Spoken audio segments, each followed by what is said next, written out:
Good afternoon.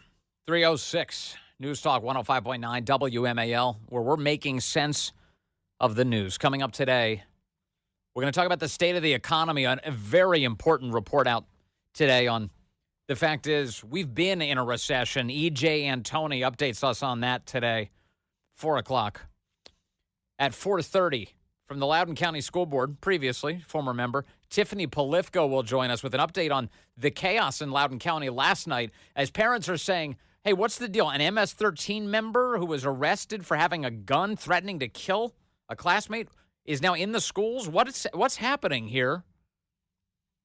Parents being shut down during the public comment yesterday. Tiffany Polifko will react. That's at 4:30. Do not miss this. And at 5 o'clock, threats to the country. A man from Afghanistan who the feds say was plotting an election day terror attack right here in the United States. Sean Davis is here at 5. You can join us, 888-630-9625, 888-630-WMAL. Yeah, this storm, Hurricane Milton, is headed towards Florida right now, and they're already getting tornadoes in Florida. Reports of tornadoes, video footage of tornadoes landing. The tropical storm force winds are expected to start arriving soon. And as we go into the overnight hours, that's when Hurricane Milton is expected to make landfall. Right now, it's a Category 4 hurricane with wind speeds of around 130 miles per hour. That's a very, very strong hurricane headed for Florida. There's been a lot of conversation around Tampa. Tampa has, it really, if they take on storm surge, they're going to take a lot of it. I remember living there many years ago. MacDill Air Force Base, among the many places that have evacuated, they would get just absolutely swamped with water in a heavy rain. And this is going to be a lot more than that. They're going to take a big hit from this hurricane today, meaning the area is going to take on a lot of water. The key point for these hurricanes that a lot of those people down in Florida are watching is where specifically does it hit and what side of the storm are you on? Because these storms turn counterclockwise with obviously very fast-moving winds, and in the process they push a lot of water. And if you're on the south side of the storm and you're on the Gulf Coast, that's going to be probably the toughest area for the storm by and large because it's going to push up so much storm surge into the land there, which is why you've heard people like the Tampa mayor and others talking about just how much they could benefit, for instance, if the storm moves a little bit more to the south of them. All the weather people that we're tracking, they say right now at this hour even, it's just impossible to know exactly where the eye of this thing is going to make landfall. But as it gets closer, obviously you get narrower and narrower options for where it's going to land. And right now, the models we keep seeing have it in the vicinity of Sarasota, Florida, hitting around there. That would place it just south of Tampa, which is kind of what they were hoping for a bit. But it's anybody's guess where this thing's going to land right now. It's going to hit hard is the message from anybody who has their wits about them. Millions of Floridians have evacuated the area. Many of them have left the state entirely over the course of the last few days, clogging up all of the various south to north highways. The state had said, hey, not only can you take the main lanes, you can take the shoulders. Just get out. So the shoulder lanes all filled. I've seen a bunch of footage of people maybe with their second cars. They're trying to figure out places to park their vehicles so that they don't get lost in the rise of the waters. And so some of the bridges in the Tampa area are full of cars just parked on the shoulder in the hopes that elevation will protect them. Florida has been working doggedly to pick up all the debris from Hurricane Helene already. There was lots of that, and the important point about that is not merely to get caught up on your trash collection.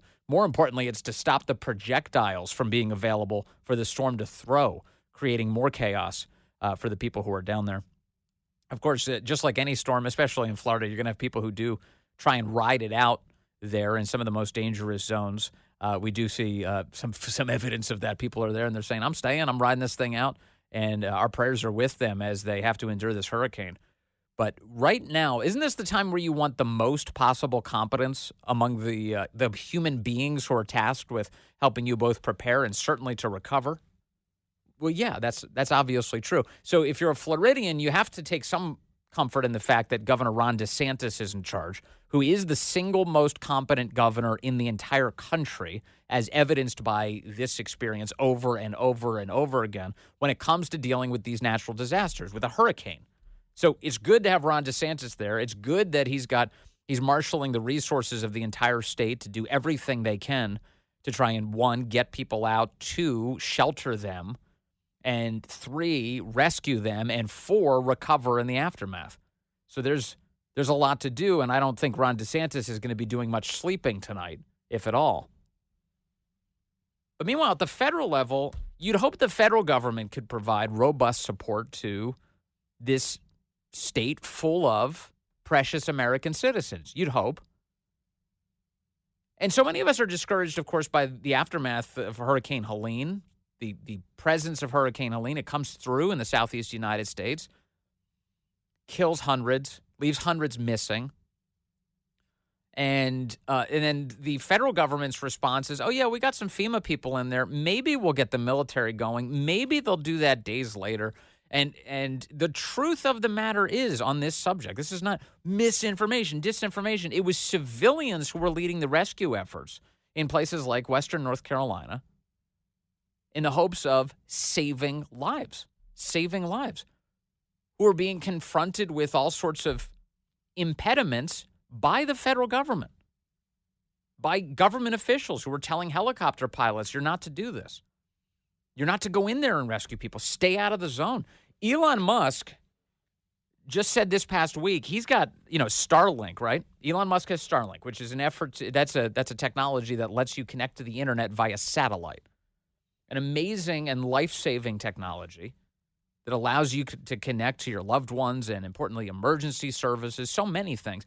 Elon Musk was trying to deliver Starlink into the storm-affected areas of Western North Carolina, and he was being blockaded by the federal government. And he said it was for, as he explained it, he didn't say these words, but I took it away as a very stupid reason. That the feds had begun saying, well, you're not allowed to fly in there unless you, and deliver things, unless you can name a specific person you're making the delivery to. Well, how could you do that? These are strangers, American citizens, who you're attempting to rescue, and the government's getting in the way, saying, oh, well, we need to know exactly who you're delivering this. Ooh, I don't know who I'm delivering it to. I don't know. These are people who don't have a means of communications. I'm literally delivering the technology that will help you get the answer you're looking for. Stupid government. Stupid government.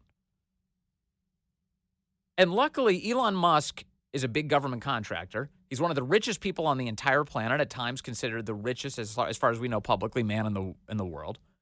So he's got some advantages that the rest of us don't. He's able to get old Pete Buttigieg on the phone, and Musk is now complimentary of him, saying, well, he's clearing things up. He's clearing things up. Because, obviously, Musk doesn't want any more problems from the government. He wants to be able to get these rescue supplies on. But these are the last people I would trust on this. The last. And it is so discouraging to see their awful, political, brazen behavior. Brazen behavior. Kamala Harris is a useless appendage who should not be anywhere near a microphone for this storm. She is the last person that anybody wants to hear from because she's not equipped to do anything or give any meaningful answers. And yet today, the Biden White House, they sent Joe Biden across the street again to one of the executive office buildings to sit down at a Fisher-Price-sized desk. There's a tiny little children's desk. It's embarrassing. To practically fall asleep during a staged, televised briefing about what the federal government is doing to respond to this storm, where he's talking to the impeached Alejandro Mayorkas, the head of FEMA, the Coast Guard commandant, and for some reason, on a separate video screen, Kamala Harris is sitting there.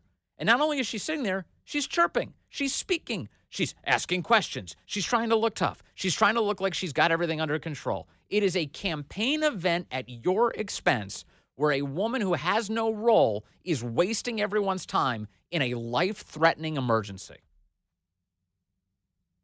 Am I assessing this correctly, Corey? How else is there? What else could you conclude from this? And they decided to commit some percentage of this briefing that they aired on all the national television stations today, not to resources, not to rescue efforts, not to important public notices. No. Instead, they devoted time to saying, there's been a lot of criticism of the government. They call it misinformation. They said there's misinformation. I'd like for each of you to address the, quote, misinformation. So what are they doing? This storm, on its way in, it will kill people. And they're doing a Kamala Harris campaign event and saying people are being mean for criticizing the government. Here's some of it. Again, Joe Biden, whenever he's not speaking, even when he is speaking, seems like he's falling asleep. He's leaning into his hand, can barely stay awake, as Americans can barely sleep. Many communities in Hurricane Milton's path do not have a moment to catch their breath between Helene and Milton. 2 historic storms in 2 weeks. I want to thank everyone who has followed local guidance to evacuate ahead of the landfall.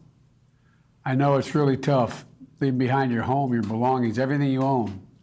But I urge everyone in Hurricane Milton's path to follow all safety instructions as we head to the next 24 hours. It's literally a matter of life and death. All right, so there we go. So he starts off. Then he says he's been speaking to Governor Ron DeSantis. He said he spoke to the mayor of Tampa. Her name's Mayor Castor. Biden has a lot of trouble telling you that. We're teaming up with state and local officials to support impacted communities. I spoke with the Florida Governor DeSantis, with Mayor Castor, the Tampa mayor, the Clearwater mayor, Rector, and the Pinellas County Chairwoman, Peters. I offer them everything we need, everything we have, everything they need. And I made it clear to them they should reach out if there's anything more they need. Biden said this week that Governor Ron DeSantis is on top of all of this. He's been very on top of it. Thank God Ron DeSantis is there in Florida. He's in the driver's seat down there. And that does give me some degree of confidence. If the Feds screw this up, Ron DeSantis is in a position to give them complete hell if they screw this up. And they deserve it. If that happens, they deserve it. And DeSantis is as effective as a person as any to lead the way on that. Biden says that this is so grotesque. His real concern as the storm approaches is there's been some disinformation you need to know about. For the last few weeks, there's been a reckless, irresponsible, and relentless promotion of disinformation and outright lies that are disturbing people. It's undermining confidence in the incredible rescue and recovery work that has already been taken. No, you're undermining confidence. When the FEMA website says that your priority number 1 is equity and priority number 3 is helping people, that's how you undermine confidence. When you spend ungodly sums of FEMA money, this is not up for dispute. This is totally authentic. You release press releases to brag about it. When you spend FEMA money on foreign nationals, and then you have the audacity to say, man, we're running out of money for all these hurricanes this year for American citizens. Well, you deserve the scrutiny. You deserve the criticism. It's not misinformation. It's American outrage. And will continue to be taken. And it's harmful to those who need help the most. There's simply no place for this to happen. Tell me, what misinformation has been harmful? What's the misinformation that's been harmful to the people of Sarasota or Tampa or Englewood or any of the communities that are about to see really, as if the projections are correct, unbelievable storm surge, unbelievable impacts from this storm? What misinformation is imperiling them? Former President Trump has led the onslaught of lies. And now he's attacking Kamala's political opponent. Assertions have been made that property is being confiscated. That's simply not true. They're saying people impacted by these storms will receive $750 in cash and no more. That's simply not true. Well, no. Kamala Harris went to the storm-affected areas and was bragging that people would get $750. And people said, really? That's your good news? That's pathetic. They're saying the money is needed for this crisis is being diverted to migrants. What a ridiculous thing to say. It's FEMA money has gone to migrants. There is no question. That's not even up for debate. not true. Now the claims are getting even more bizarre. Congresswoman Marjorie Taylor Greene, a congresswoman of Georgia, is now saying the federal government is literally controlling the weather. So what a disgrace this whole thing was. You understand what this is? This is a political rally they're staging on national television. It's not in any meaningful way a brief that's designed to inform the American people about what the federal government is doing with your tax dollars to rescue you in a time of need. That's not what it is. It's a political event for Kamala, who, I should point out, was caught in the middle of this, covering her mouth. This really happened. Have you heard about this, Dave? She was staring. Dave's looking at me. He's like, what happened? Kamala was trying to she was staring at the camera, but she covered her mouth up because she wanted to say something to somebody who was in the room with her, saying, she said, this is a live broadcast. She said, this is how out of control they are. They can't even listen to this. Here's Kamala Harris telling, I think, an aide or Doug Emhoff. I don't know what was going on. Flood. We really got to watch those areas and those communities. So it takes quite a while for that water to drain. And so she was covering. You heard her say, live broadcast. She's covering her mouth. These are the Keystone Cops. These guys are completely incompetent. Coming up in a few minutes, I want to cover more of this breaking news about Hurricane Milton, the federal response to it, and take your calls. I will say President Trump, he's not even in the government right now. You know what he's doing? He's housing linemen, all of the guys who are going to reconnect Florida in his resort at Trump Doral. 275 of them being given rooms for free. Stay here. Get ready. It's a staging area. President Trump's doing 275 times what Kamala Harris is doing. Hey, good afternoon to you. It's now 3:35 News Talk 105.9 WMAL, where we're making sense of the news. Coming up on the program, E.J. Antoni gives us a new report on the state of our economy. The breaking news today is, yes, we've been very much in a recession. EJ's got the details. Tiffany Polifko joins us, former Loudoun County School Board member, as once again, Loudoun County's school board treats the parents like garbage as they ask very real questions about the safety of their children. And Sean Davis is here at 5 o'clock. We talked to him about the threats to the country. The FBI now saying they just stopped a terror attack set for Election Day. Sean reacts. You can join us. 888-630-9625, 888-630-WMAL. Yeah, Hurricane Milton's on its way. I do want to get to a lot of things, including some of this, these Bob Woodward allegations. There's a book that claims that a new Woodward book coming out. And in it, he says that he's learned that Trump has had multiple phone calls with Vladimir Putin since he left the presidency. And that's the only detail that's shared. That's it. That's the only detail. So, of course, the media has gone absolutely bananas over this. And I've got some great audio to share with you coming up. But before we get there, let me see. I've got a couple calls coming in. One of them is Michael on Route 95. What direction you headed, Michael? Line 3. Good afternoon. You're on the Vince Coglianese Show. I got out of there. I'm headed over to Braddock Road. I got to go stop somewhere. Just want to take a quick second. We've got to occasionally pat ourselves on the back. I do want to applaud ourselves for getting Mayorkas to have to backtrace. I was furious last week when I figured out that on day 3 of the fiscal year, he's trying to explain to me that we're out of money, and if we have a second hurricane, we don't have anything to do to take care of people with. Well, you didn't take care of people this round. At this point, we have no choice but to recognize that there is a combination of stupid criminal and criminal stupid going on in the federal government. There is nothing these people are capable of exercising with any sense of professionalism and executive knowledge. These idiots wouldn't be hired. I wouldn't hire these guys to hump bricks on my job as a contractor, and yet they're in charge. A hillbilly in the mountains of North Carolina could have told you that the first 3 priorities after Helene hitting is water, food, and shelter. It is October in the mountains of North Carolina. That means that you think that it's a nice chilly morning over here and that it turns into a beautiful day. Imagine that at a mile-high elevation. Imagine that in more forested environment. You've got people who are now getting ready to have to deal with 30-degree temperatures, and they don't have a place to lay their head. And the government is out there, Mayorkas is out there telling me he needs more money, and Kamala Harris is treating it like a damn campaign policy. I'm done. This stupid will not stop until you stop the stupid, America. And it is, by God, past time for you to get off the damn couch and do your job as citizens.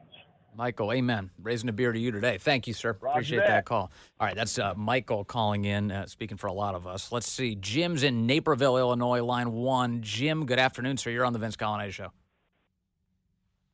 Man, I got to raise a beer for Michael, too, man. He's got the fury. Yeah. And I got in my gut, too. I'll tell you what. I go to the store every day, and I try to get 10 people. Everyone's pro-Trump. A lot of people, more than I expect. I wear all the Trump stuff, and I haven't had a negative thing yet. Good. In Illinois. I love it. Let me tell you this. The reason I'm calling is because Representative Ralph Norman from the 5th District of South Carolina was in touch with John Solomon with Just the News. Yeah. And he revealed that there's a plant in North Carolina. It's run by Baxter that produces 60% of our nation's saline solution for IVs, for among other things, for IVs, for hospitals, and for emergency treatment. And it's so critical. How that's so centralized is beyond me. And then it becomes flood damage. By Baxter's own statement, 2 hours ago, they came out with a thing saying that they may be able to come back online by the end of the year, okay, in 90 to 100% capacity, but they're out of water, or in the water. But the thing is that our resources have been diverted. My wife, who's a pharmacist, says that our resources have been diverted to Ukraine prior to that. Okay, so there's been a shortage. What kind of resources? Over a year. For IVs, for saline solution, there's been a shortage and a curtailment of it. They're prioritizing surgeries based on what saline solution is available. That was before this happened. Wow. Now, well, this has happened. Let me, Jim, point out for a couple of things. One, I'm as you're talking, I'm looking up some of the details of what you're saying to add some more meat on the bone. And Jim is exactly right about the reporting today. Reuters indicating that Baxter, which is responsible for something like 60% of the nation's saline supply, is bringing its hurricane-hit IV manufacturing facility in North Carolina now back online in stages. Their goal is restoring 90% to 100% of customer needs by the end of the year.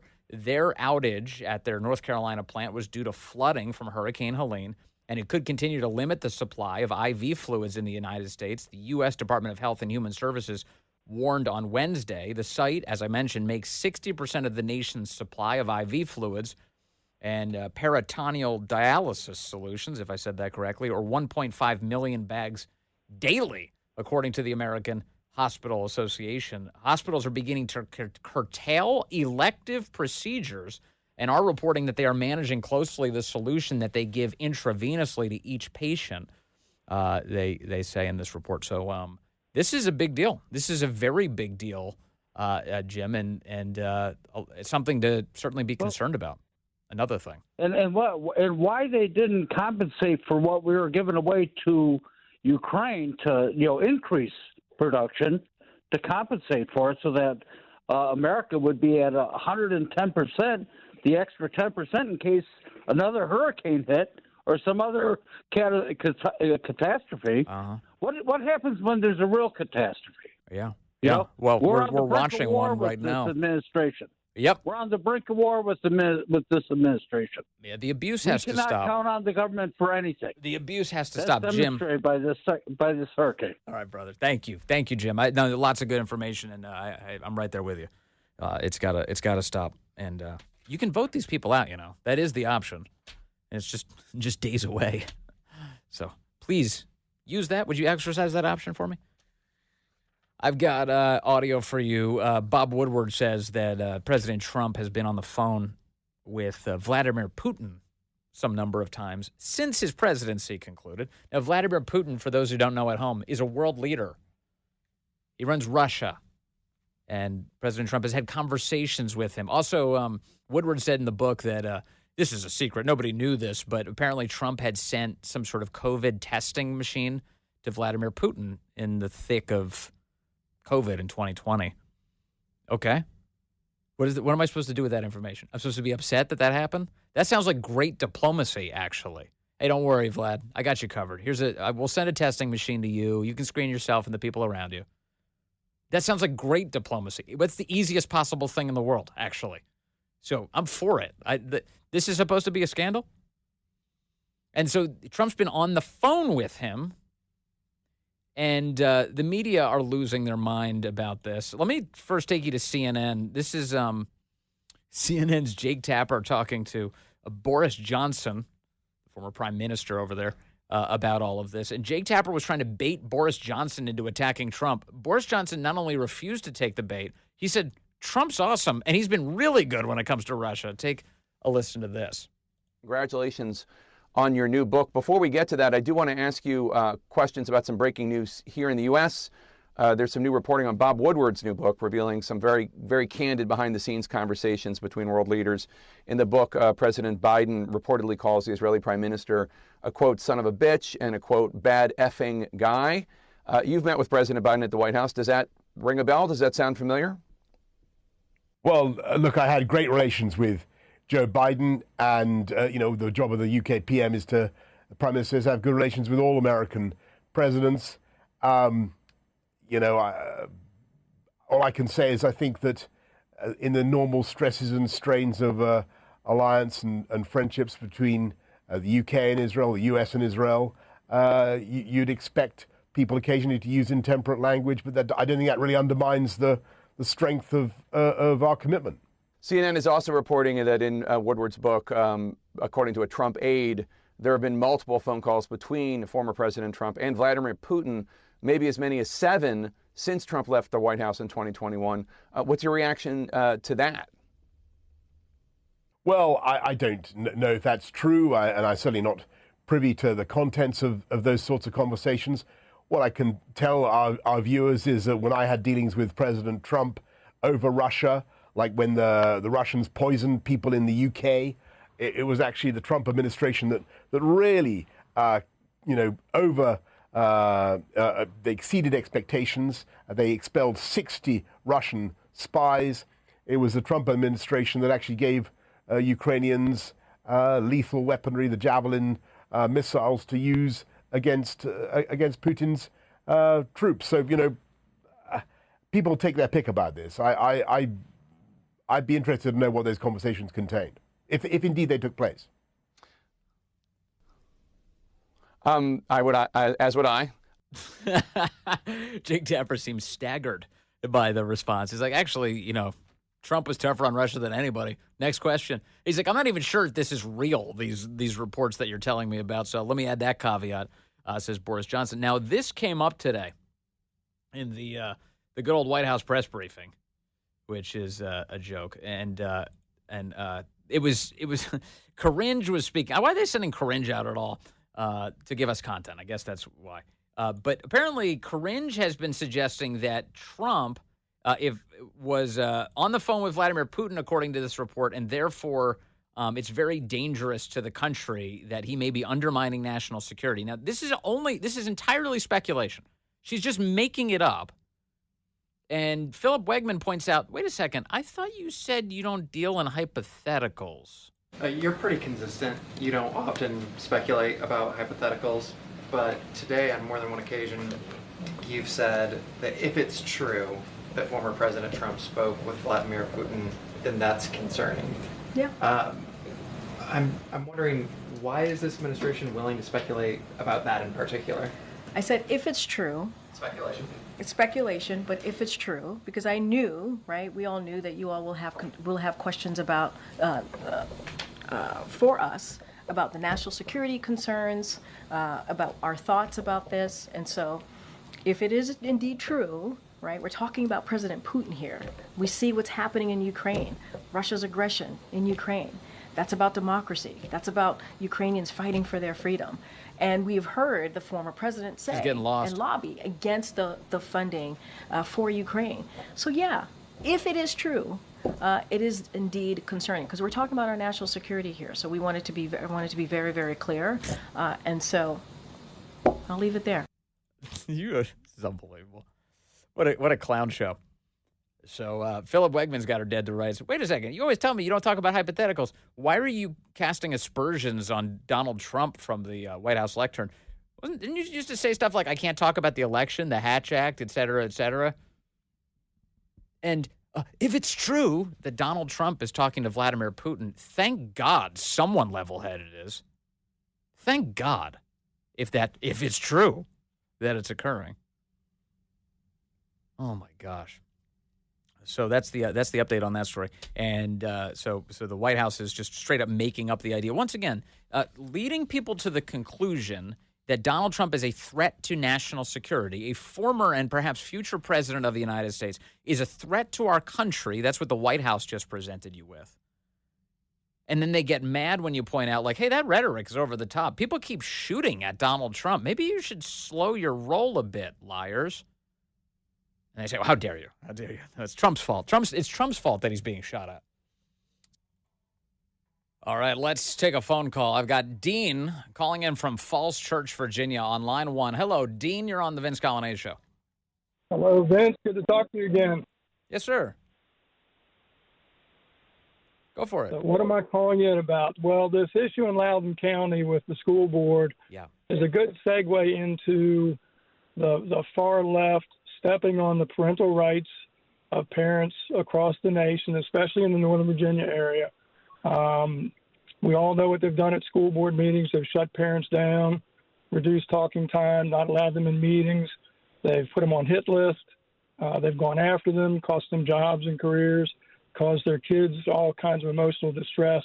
And if you think about it, Vince, this is the one issue that probably won the governorship for Youngkin and Lieutenant Governor Sears and Jason Miyares. It's the one issue that probably tipped the scales was parental rights being violated in such a erroneous way. Yes. And I hope that this segues into bringing that subject up because, in my opinion, the women, the suburban women, the soccer moms, the domestic terrorists are going to lead the way out of this thing like they did in Virginia, and that's nationwide, not just here. Yeah, that's huge. This story out of Loudoun County is a really, really stark reminder, as you point out, Dean, of what's on the line. The left has this vision that parents need to be excluded entirely, that the citizen needs to be excluded entirely from what our children learn and what kind of environment they do it in. And in Loudoun County last night, you had an absolute betrayal, yet again, of the families of Loudoun County as the school board chairwoman, Melinda Mansfield, kept shutting down parents who were trying to merely raise concerns about a violent student with MS-13 connections in the schools. And they went ballistic over it. And then the whole public comment period was shut down as a result. It's disgrace. And we will have Tiffany Polifko coming up at 4:30 to talk about this. You're definitely right. The left, just their desire to shut down families, to tell parents they have no role in the upbringing of their children, that should shock the conscience of everybody. And it did when Governor Glenn Youngkin became governor in the first place. And God willing, maybe it'll have some impact on the election just weeks away now. We'll see. We'll keep talking about it. Tiffany Polifko joins us in the next hour. Hang tight.